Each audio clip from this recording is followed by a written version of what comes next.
if you go through how the Justice Department, at least in the United States, would view antitrust or anti-competitive, it's based upon impact to the consumer, or to the buyer, versus the competitor, like it is in Europe, as you know, David. The European model is different than the U.S. model.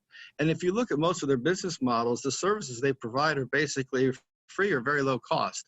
So it's hard to really measure that size, or size scale drives low cost, obviously, that hasn't benefited the consumer. I think the issue here is not going to be traditional antitrust or anti-competitiveness. I think the issue is going to be market influence, not dominance, right? Now that's a hard, I think, I'm not a lawyer, but you are, but a hard definition to really prove. But one of the things that is being alleged here by some is that when you're really dominant in one place, like, for example, Apple with the App Store is really quite strong, Google with search, Amazon with acquisition, that it's very hard not to sort of put your thumb on the scale when there are ancillary businesses and favor your business over other business. What about that? Wasn't that sort of the Microsoft argument? Well, fundamentally, I mean, you go through, it's like a tie-in sale. Go back to this. You would say that it's a connected tie-in sale. Yes, and that is a legal issue if they truly are doing that. Are they putting their thumb on the scales? Are they really using algorithms to their advantage? That will be, I mean, we'll see as that plays out. I don't have any facts one way or the other. My guess is these sophisticated, mature companies like Apple would be very cautious in doing things like that. The younger companies, they'll grow through this and they'll learn, like we learned at IBM, because we got sued on all these issues. Bundling is an issue, we got sued. Antitrust, we got sued. So as the Watsons, the founders, migrated to maybe professional management, we transitioned the company from the growth strategy, the entrepreneur driving phenomenal growth, to more of one that you view as a more mature company at that point in time. And what about for the really big companies, such as some of these mega tech companies are in their acquisition strategy? Can it be anti-competitive? Because there are allegations about things like Snapchat, things like Instagram, that essentially they suppress competition that otherwise would be a competitor to them. I don't think so. Here's why I don't think so. If you go through when those acquisitions were done, they were in their growth phase. So if you're in the growth phase and you're management, and you're trying to scale and grow this company to size, that's where your focus is strategically. You're not defending your base. That would occur, I mean, when you become 100 years old and your growth slows, and now you have more of I'll call it a stable business model versus a high growth model, you might at least look at those sorts of options.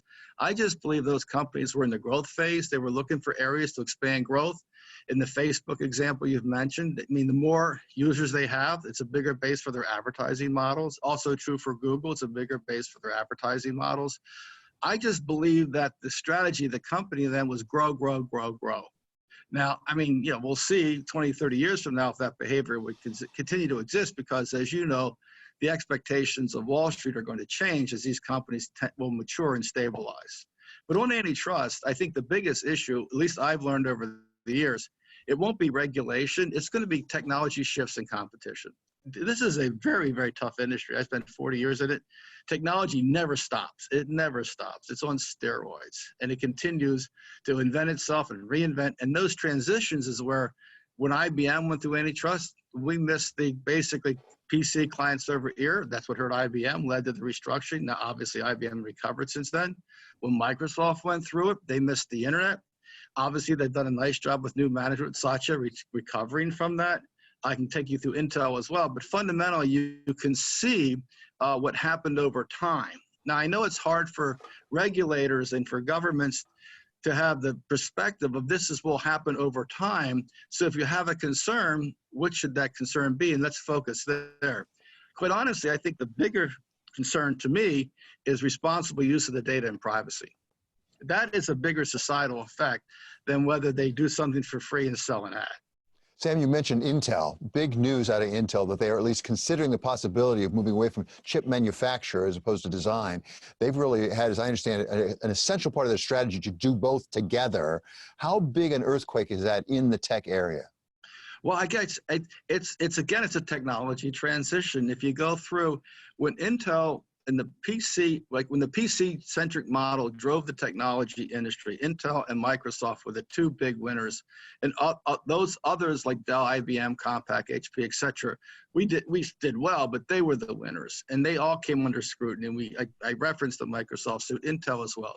Now, what's happened is this technology, which is the wafer size and the dimensions of the etched lines that build these chips called nanometers.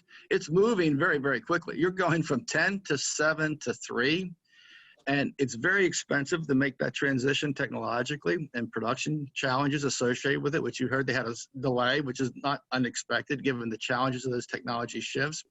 My only point is, as you move down that scale, you need to differentiate your model other than just on production capacity. And that's where Intel had great design, x86 architecture, PC, and wonderful production capacity. And they did it. Andy Grove and those guys did a great job.